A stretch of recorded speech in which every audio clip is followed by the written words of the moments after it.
everybody. This is Stacy McStationary, and this is Radio Stationary, the podcast.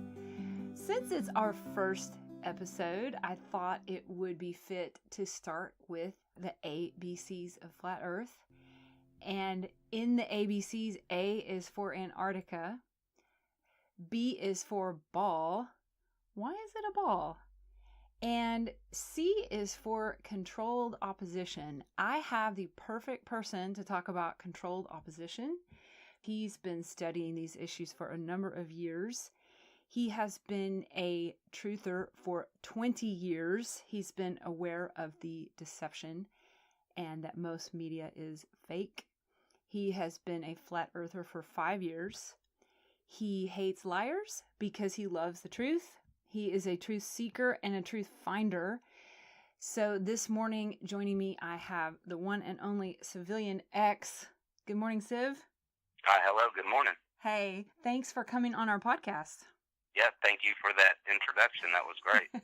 You're very welcome. I'm very glad to have you, and I'm excited about this podcast. It's my first one. So let's just jump right in. A is for Antarctica, and a lot of shape of Earth discussion ends up being about Antarctica because they told us it is a continent down at the bottom of the globe. But when some of us look into it, we see that it's not that. So what can you tell us about Antarctica, Civ? Well, I think first I'd like to address the misconception that we can travel to Antarctica freely and unabated. Yep. And that is simply not true. What's stopping us from just getting in a boat and going to Antarctica?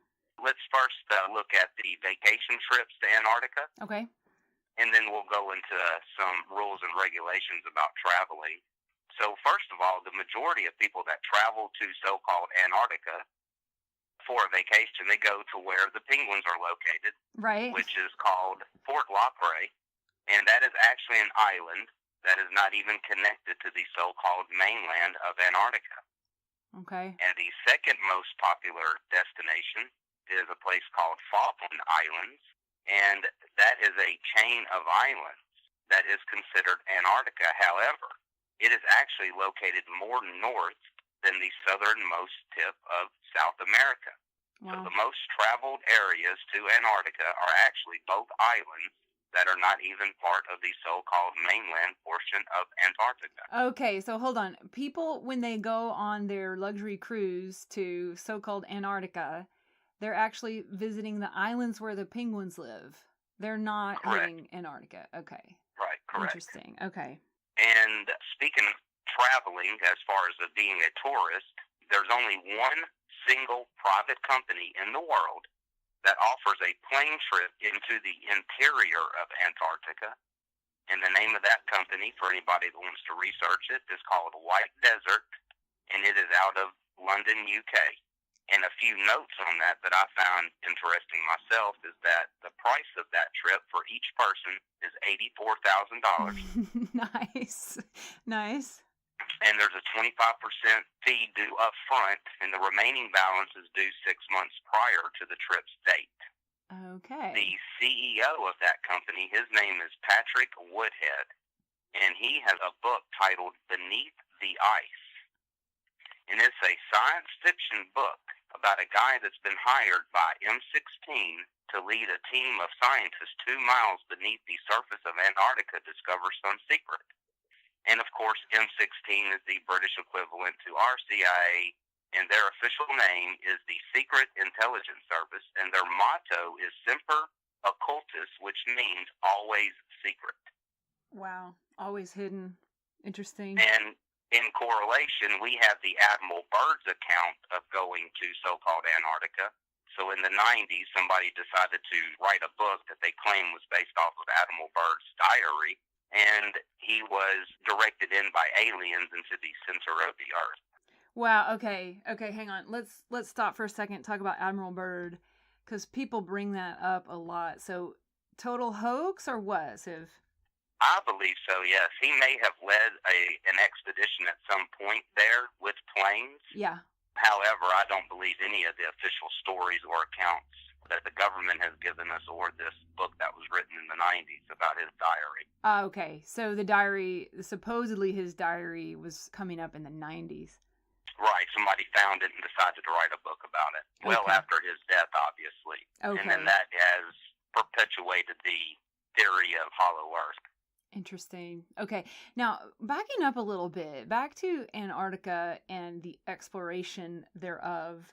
Let's just say somebody, normal Joe citizen, wants to go down to Antarctica, check it out. What exactly do they have to do in order to go visit Antarctica? Okay, well, that's rather lengthy, and I obviously have a lot of notes on that, so I may jump around. But okay, let's discuss if you want to fly there. Okay, so whether or not you own your own plane or you can hire someone who has a plane, but we'll discuss flying there. That's practically nearly impossible. So I'll at least say that and admit that no, nothing's impossible. However, most people do not understand just how much regulations are involved with traveling to Antarctica, or probably traveling outside of their country in general. So just some real quick rules as far as flying that people will say, why don't we just fly there?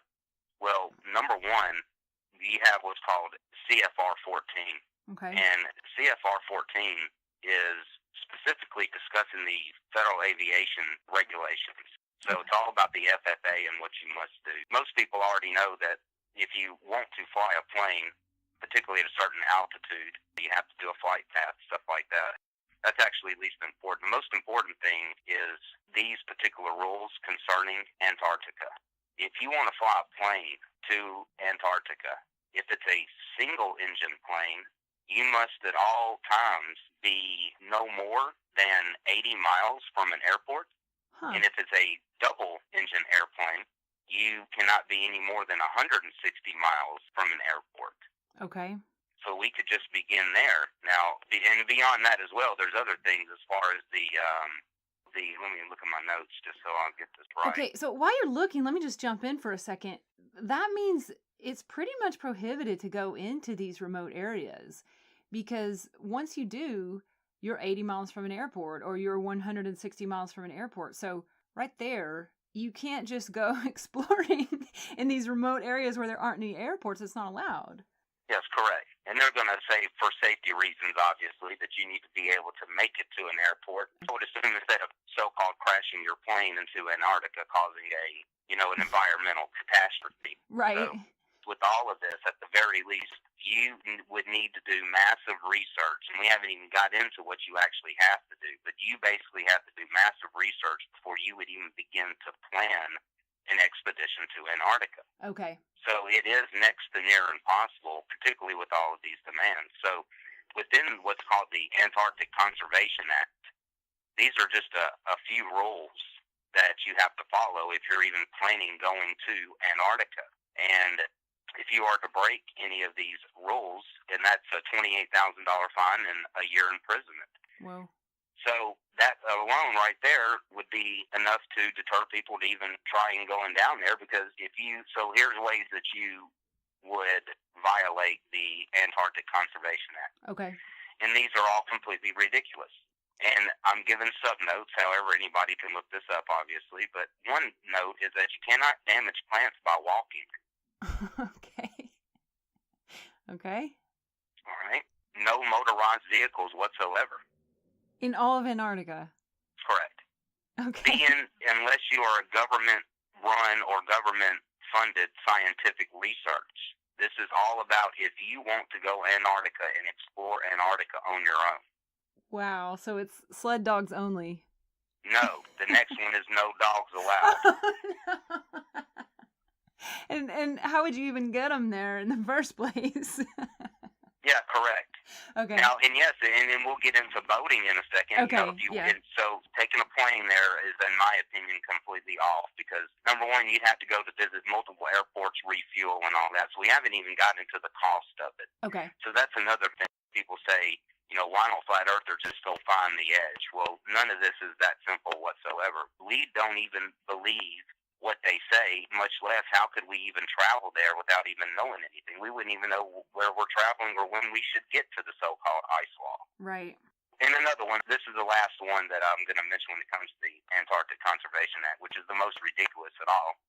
Not only do you have to carry your own excrement with you as you're traveling through Antarctica, you have to get a permit for it. Oh, snap. That makes it difficult. Yes, correct. Absolutely ridiculous rules to so-called travel to Antarctica. Okay, so let's go back to boating for a second, because I think you were telling me once about the different things you have to do if you want to sail to Antarctica. Yes, correct. Right. Well, let's go back to basic. The Antarctic Treaty, for instance. Okay. Within the Antarctic Treaty and within what's called the Protocol on Environmental Protection to the Antarctic Treaty, this treaty obliges each party to give advance notification of all expeditions to and within Antarctica. Okay. So that is number one, and I believe, as a matter of fact, that's in what's called Article 7, Paragraph 5, is where it specifically mentions that each party of the Antarctic Treaty has to let the other party know. So that's number one there to understand. Now, within that, in bold letters, and I have a screenshot here I'm looking at from the U.S. State Department, and this is the website called travel.state.gov, and it says in bold letters here, all U.S. nationals organizing private expeditions to Antarctica in the United States or proceeding to Antarctica from the United States are required to provide notification to the State Department at least 3 months prior to the intended travel to the Antarctic Treaty area. So specifically, it states on the government website, yet again, that yes, you have to give advance notice. Now, what's that basically saying is, let's say that someone from Canada wants to take their boat to Antarctica. Well, you have to refuel at some point. So let's just say you have to refuel somewhere in America, or United States. Well, you have to give the United States 3 months prior notice to letting them know where you're planning on going to there from United States. And, of course, that's just one simple regulation from the very beginning. So it's not like you're just going on vacation. It's not like you're just flying to France for a couple of weeks. You don't have to let anybody know about that. You just get your passport and you go. This thing you're talking about is a whole different thing. Like, you have to inform them months in advance, and it's probably not just a matter of informing, it's probably a matter of getting their permission. Yes, correct. You have to fill out a form, and that form that you fill out is called the Advance Notification Form, and I've got the code written down in case anybody wants to look it up. It's DS4131. And within that form, the important part about it is that you're going to have to give them what's called an Environmental Impact Assessment Statement. And the cost of that can be anywhere between $250,000 and $2 million. So that one there pretty much puts any expedition from America, and other countries have their own rules as well, and I'll go in a little bit deeper with that, but yes, that pretty much puts any trip to Antarctica dead in the water right there, because the cost of the money alone for the environmental impact statement. That's telling me that Joe Citizen cannot go to Antarctica. No, and that's the thing is, too, when you fill out this and you tell them the reason why you want to go to Antarctica, well, you certainly aren't going to tell them you want to go through the Earth flat. That's right. You're looking for the edge. You can't tell them that. And it's going to have to be for scientific reasons. There's going to have to be a so-called scientific benefit to why you want to go to Antarctica to get it approved. Now, even if your country of origin approves it, and that's a huge if, all the other countries that have signed the treaty have to also approve it, which is even a bigger hurdle. Now, there's a lot more in between there about ifs, and you actually mentioned traveling. Well, let's say just boating or sailing, as we'll call it. If you plan to leave your country of origin, and particularly in the U.S., it's 15 miles, you're now in international waters. If you plan to leave international waters, you have to let your country of origin know, and they usually want you to do it within 2 days prior to leaving.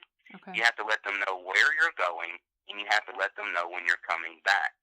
And that's true for most countries. If you were wanting to travel by boat to Antarctica and you constantly need to refuel, you'll need to know exactly what ports you're going into to refuel, and you'll have to keep a log Matter of fact, it's actually called clearance papers. You have to have clearance papers for every port that you leave or every country that you leave.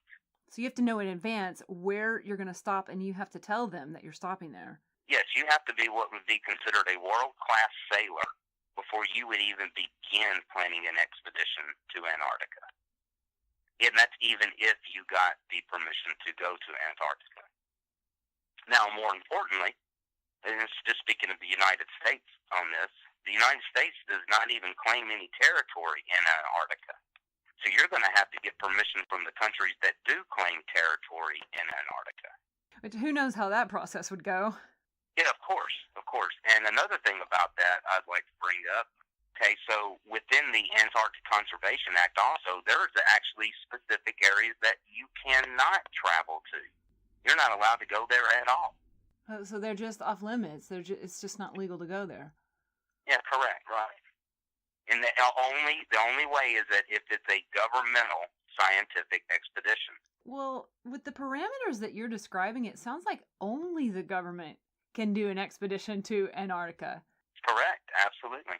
Unabated and without restriction and regulation. However, yes, under their own treaty, they get permission from these other countries to do it, which is exactly why the travel companies, they already have ongoing contract with the country of origin they leave. So this is already, I guess you'd say, already approved. They approve these each year.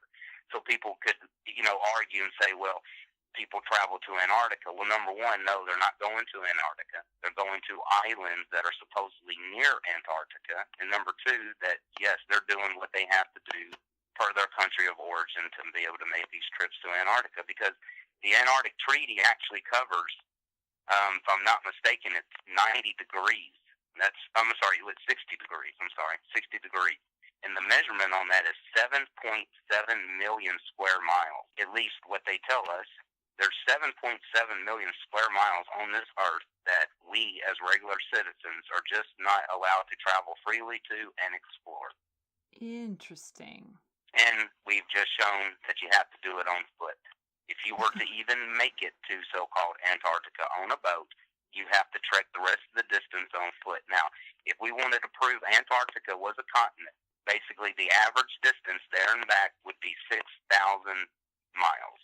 Wow. And you have to do all that on foot, bringing all your gear with you, and you would never make it, even that alone. It just sounds impossible. Yeah, of course.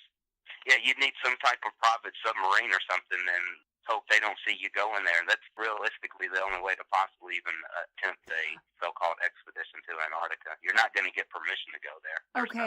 Okay, well then let me ask you this, because I've heard people ask this question a lot online, which is, who patrols the border and who keeps you from entering? Let's say you were somehow to get there. People make the argument of the coastline is too long, it's impossible for them to patrol. So, Siv, what do you say to that? Well, obviously, the whole idea that that's too big of a coastline for them to patrol, that is obviously just a weak argument. Because, first of all, there's only a couple places that are so-called close to that, which is the southernmost tip of South America and the southernmost tip of Africa. Right. So, speaking of that, yeah, I found this one day myself just looking around, and this is from the Royal Navy's official website. And they have an entire division called the Antarctic Patrol. So it's on their website. You can look it up.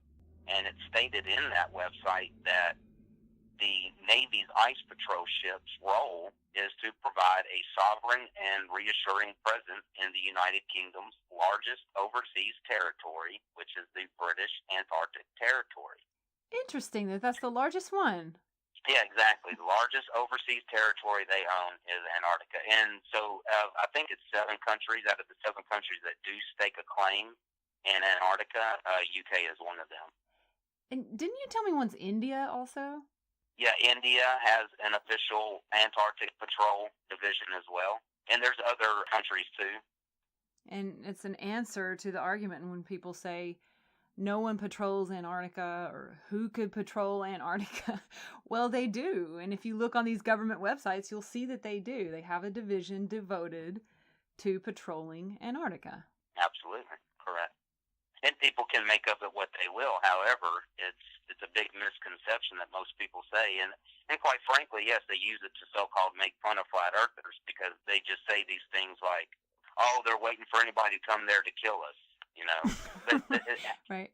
how many people are just trying to travel to Antarctica? And so they also use the claim, "Show me anybody who's been stopped going there." Well, no one in their right mind who knows anything about traveling would even attempt to go there. So no, that hasn't happened yet. Right. No, we don't have an incident that we can point to, but it's because those incidents are prevented.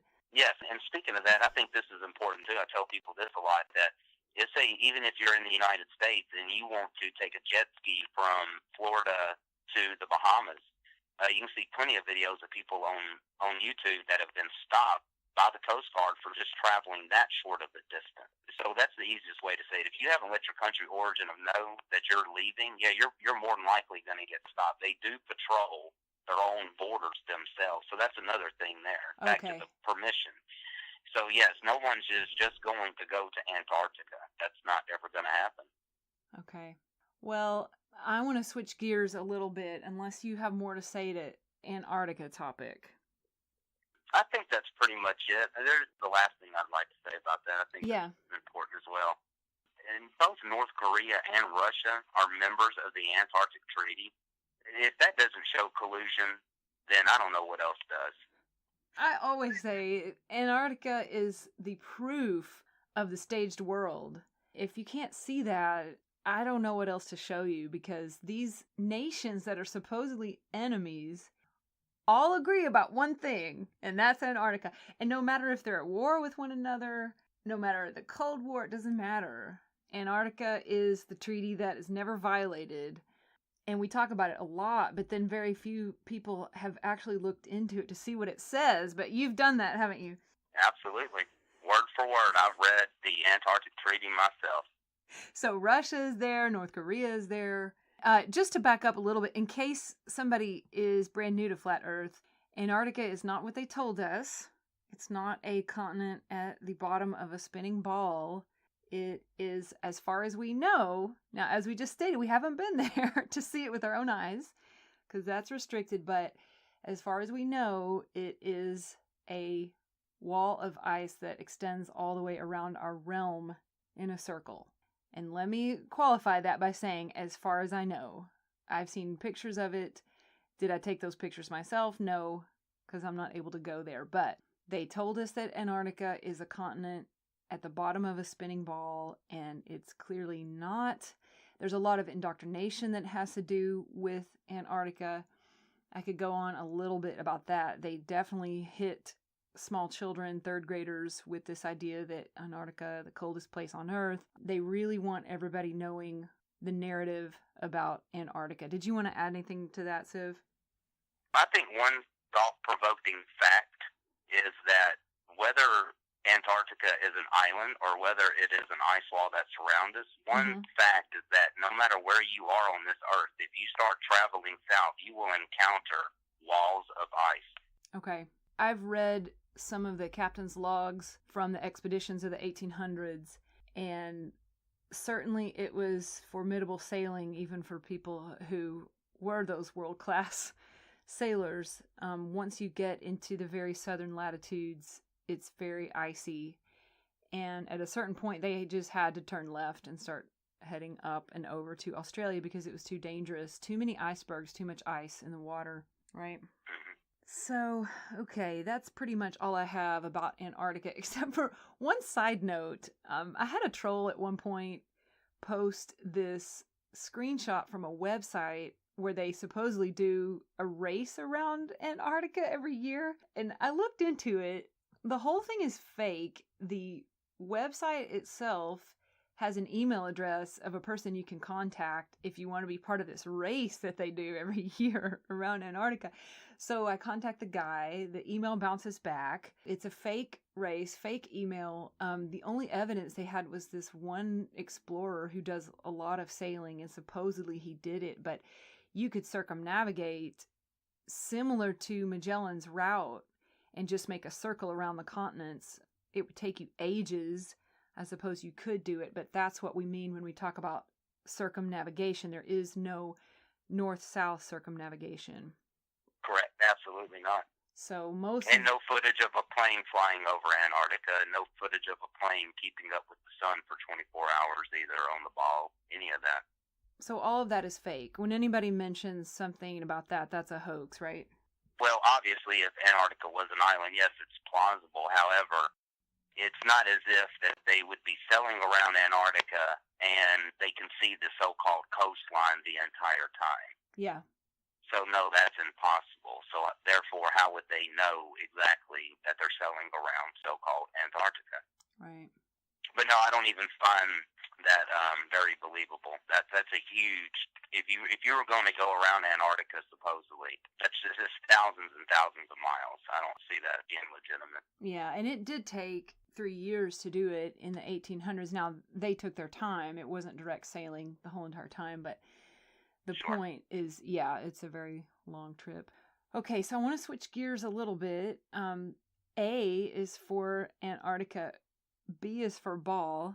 So I want to press pause for just a second and get ready for the B segment of today's show.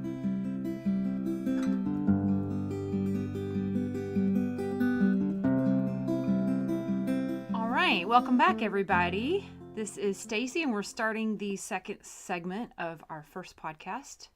A is for Antarctica, B is for ball. They told us that we're living on a ball, and when we looked into it a little bit more, we found out that there's no evidence that we're on a ball. It seems more like we are on a stationary plane. One of the things that people like to post online is a close-up picture of a tennis ball. And they say, look, it looks straight when you zoom in on it. And then you realize that it's a sphere. Only one problem with that. A tennis ball does not have thousands of square kilometers of ocean. Oceans are flat and level, and they don't exist on tennis balls or basketballs. Civilian X, what do you have to say to us today about the ball? Well, the ball doesn't exist. That's as simple as that. But no curvature has been observed by anybody. Nobody I know of, and not by myself. At any altitude? Absolutely. Whether standing on a beach or in a hot air balloon or on a plane, the horizon is always eye level. I don't see how anybody can possibly attempt to get out of that one, but they do. Okay. You know, we talk a lot about the shape of the Earth and flat Earth. For me, the most important thing is, you know, we're not on a ball flying through space. That's number one. Right. For me, it's as simple as looking at the sun. You have to, supposed to imagine yourself flying around that object at 66,000 miles an hour every day.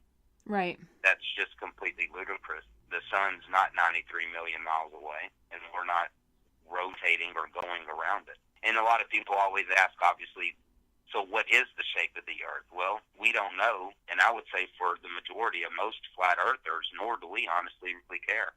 We don't have a working model necessarily. We just know that we're not on a spinning ball. Sure, absolutely. I would say, and opponents would say, you know, if you don't have a working model, how do you know you're not on a ball? And the simple answer to that is there is no evidence for the ball. Therefore, we know we're not on a ball. Right. There's nothing to support it. Okay, so A is for Antarctica, B is for ball, C is for controlled opposition. One of the most difficult things to explain to new people or the uninitiated is what is controlled opposition. When I'm trying to explain flat Earth to people who don't believe it or don't understand it, I try to tell them that there's bad people that infiltrate, and that just makes no sense to them at all. But somebody who's done a lot of research with it and has a lot of experience with it is our guest, Civilian X. So, Civ, how would you explain controlled opposition? Well, in my opinion, controlled opposition is probably one of the biggest challenges that we have, mainly because the controlled opposition is actually reaching the masses more than we are. Okay. So if you consider that mainstream media of all kinds, you know, we had already agreed we weren't going to mention names, and I think we'll just leave it at that, mainstream media. For now, we won't even mention exact media outlets that do it. Okay. But everybody should know that they do these hit pieces on flat earthers, and quite frankly, they make them look silly, and they don't show any evidence They simply just show them talking on the screen. That's just a little part of it. So anybody who would even consider looking into flat Earth has already had their mind made up because they've seen some hit piece making flat earthers look ridiculous. Okay, so they come into it with an idea that it's silly and the only people who believe it are uneducated, and you say that's intentional. Yeah, absolutely. And another part of that is if people really notice when they're interviewing some of these so-called flat earthers, the first thing they ask them is they actually insinuate. And sometimes they ask, but a lot of times they insinuate and they say, well, you started this being a conspiracy theorist. Mm. So anytime flat earth is mentioned in the mainstream media, they have to throw in the word conspiracy theorist. Okay. Right, and that's to control people's idea of who a flat earther is, what the flat earth movement is all about, has to do with conspiracy theory, right? Yes, correct, because obviously everybody has to be lying and so-called in on it. And that's where that cognitive dissonance comes from, because people can't fathom that they could get so much collusion from these countries to be able to so-called fake space and hide the fact that we're not on the ball. Okay, so if they can put it in a category of conspiracy theory, then it makes it easy for people to dismiss it. Instantly, without ever even looking into it. Okay, so they consider the possibility that all the nations of the world could be in on some big conspiracy, and they think, well, that's not possible. And so then they dismiss it, and then that's it. Right. And the majority of the people sitting around at home who watch just normal television and believe everything that they see and hear and read, and flat earth never even crossed their mind. Right. The mainstream media put that into their face to already show them that it's ludicrous, such as doing a discovery show, using a laser to prove the earth is round at only 3 miles, and narrated by Stephen Hawking, the fake computer voice. It's huge money. If anybody understands how corporate television works, especially in America, that's billions of dollars. So they're using huge money to put these things on television out to the public. There again, and I guarantee you, my numbers would probably tell me 95% of the public has never even sat around and thought about, is the earth flat or round? Right. Thus have never done their own research. The media, the corporate media, has created this storm. So that's rule number one to understand. They put this out. They were doing damage control back in 2012, at least as far as I remember, on flat earth. A lot of people will say flat earth is a psyop. It's not that flat earth is a psyop. It's that the mainstream media and the people who control it have had to control the narrative since day one. They knew the information would get out by itself. Thus, they've had to control the narrative. Okay, so say a little bit about 2012. What was going on that flat earth started to be available on the internet? Okay, basically it was the whole thing about Planet X and the end of the world and the Mayan calendar and all of that, okay? Okay.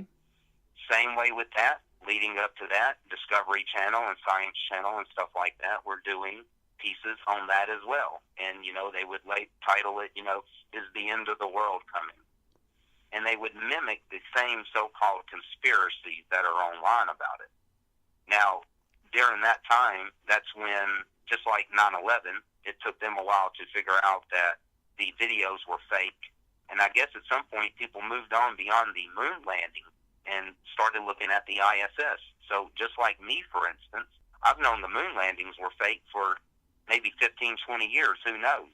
Yeah. But I never would have thought they were faking every bit of the ISS. So that kind of information, I think they knew that was going to get out more and more, and you can't stop that. So people have to look at that ISS footage, and they know that it's completely fake. And NASA, nor anybody else, has any reasonable explanation to explain why NASA would fake not just a little bit of their footage, but every single bit of footage they've ever put out. So it was worse than we thought. Some people knew that the moon landing was fake, but then come to find out the whole thing is fake. It's all fake. Absolutely. Okay, so in 2012, they started doing damage control because some of this stuff started coming out, and not just 9/11, but also ISS, the end of the world, things like that. Yeah, correct. Right. Okay. And of course, as we saw, nothing happened with 2012 and all of that. So. Right. And you have to ask yourself also, where does that information come from? Who originally creates those kind of theories that, you know, a million videos on 2012, the end of the Earth, just like now there's a million videos about hollow Earth. Okay. And as we mentioned before, we know where the theory of hollow Earth came from, so that's completely made up. And that's made up not by just some YouTuber sitting around and it gets spread. If we should investigate the author of that book, to be honest, but essentially it come down to the publishing company. Who is it that published that so-called book of Alan Bird and began pushing that? Right. Okay. I want to talk a little bit about the end game. I'm kind of jumping to the end a little bit because it makes me think of the alien deception, and this has a little bit to do touching on 2012 and controlled opposition. Can you say a little bit about the alien hoax and the alien deception and what you believe the end goal is for the controlled opposition regarding aliens? Well, that is such a broad topic, but as brief as I can, at least what I believe is going on, that I call it the long game. Okay. I think we're quite a ways from that. I don't even believe that most of us will probably see it. That's just my personal opinion. Okay. I think that may come in a way of virtual reality. At that time, perhaps 50, even 100 years, nobody's going to know what to believe. Okay. So I think that, yeah, there again, that's the short answer. We're quite a ways from that happening. Okay, and when you say that, you're talking about maybe Project Bluebeam or maybe the fake alien invasion, something like this? Yeah, well, what I would call it at this point, I used to call it the alien invasion because I can envision them acting like that aliens invade. And I've had a theory that they'll use drones because in the event that we are able to shoot one or some down, then there won't be an alien inside, and they'll say they're being controlled by the mothership out in outer space, right? Oh, okay. So that's one theory, that they will invade, obviously. The other theory is that it'll just be what we can call an encounter. So what I can say is that they're already pushing the narrative that aliens are among us. They've already named these 13 races of aliens, and there's good and there's bad aliens, and I want you to believe, basically, that we are protecting aliens at the moment from other aliens in space. And even they want you to believe that we're currently fighting other aliens and spaceships in space without our knowledge. Wow. And, of course, if they told you that aliens did exist, and they know of it, they say that everybody would be hysterical and it'd be pandemonium. However, I think today, especially in America, and you look at the amount of videos there are online about aliens, I think most people believe in aliens. So that theory's out the window there, that they can't tell the public about this because they'll riot or something, you know. And why do most people believe in aliens? Because of indoctrination, because of movies and TV. It's constantly pushed. Aliens. Yeah, all the time. And in such subtle ways, people don't even realize that, in my opinion. But yes, it's constantly. If you ask anybody to draw an alien, most people are going to draw the exact same type of image with the big black eyes and all of that and skinny neck. Sure. Okay. So the end game has to do with an encounter. Is there anything else you want to say regarding controlled opposition and how it affects truthers? I've been pretty vocal about it. Okay. And I've started not being quite as vocal. However, I think it's important as a truther myself, though, to call out blatant lies and blatant deception. So, and part of that controlled opposition is designed that way to create factions, to create discord among the community, even to the point to where, because someone posts a video from what someone like me would call a known shill, then we don't respect that person or even think they may be a shill. Right. So, yes, the controlled opposition goes a lot deeper than just only to the masses. It's for us as well, so that we argue about that, who's a shill and who's not. I think I'd just like to say this, the one thing about that. The easiest way to mitigate that, because people have asked me many times, well, who do you recommend? And I always tell them, well, I recommend you. You make your own video and content. Yes. Why do we have to direct people to videos on YouTube made by other people? I direct them to government websites, official websites. That's where the official narrative and official word is. So that's the best I can say for now, and still be respectful to the entire community, because honestly, it really is a problem pushing particular ideals out here that make flat Earth look absolutely ridiculous. Okay, so your recommendation would be become a content creator. Create your own Twitter, your own videos, because that way you can trust the source. Yes, correct. Right. Absolutely. Okay. And when it comes to that, it's good to share your experience. It's good to share your epiphanies. So when you're sitting around every day yourself and you're like, you know what, that just doesn't make sense, or you find fakery yourself, it's stuff like that I personally would be sharing with other people. Right. I think you've mentioned that to me before. When it's personal and authentic, it's meaningful, regardless of whether someone else has said it before or not. Yes, correct. And it is true. We all know, yes, it is true. A YouTube channel doesn't prove anything. Now, obviously, there's plenty of videos and entire channels that show a lot of good information, but still, I think it's wise that everybody creates their own content, particularly just to show their family and friends themselves. Sure, and that is going to touch on a topic that I think is near and dear to your heart, which is activism and experiments rather than just talking. So hopefully you'll agree to be on the podcast at another time. We can talk more about that. Yeah, sure, absolutely. I would love to. Okay, so just to summarize a little bit what we've talked about today, A is for Antarctica. Can you go there? Not without... I don't believe that. I don't either. Not without $2 million. B is for the ball. C is controlled opposition. And I'm hoping to cover D, E, and F in the next podcast. Meanwhile, this has been Radio Stationary Podcast with Stacy and Civilian X. Thank you very much for listening. And Civ, I appreciate you very much being part of this. Is there anything else you want to say before we say goodbye? That's it, I guess. And thanks for having me. Yeah, I really appreciate you. And we're going to sign off. So goodbye, everybody. Thanks again for listening. Stay tuned for the next episode.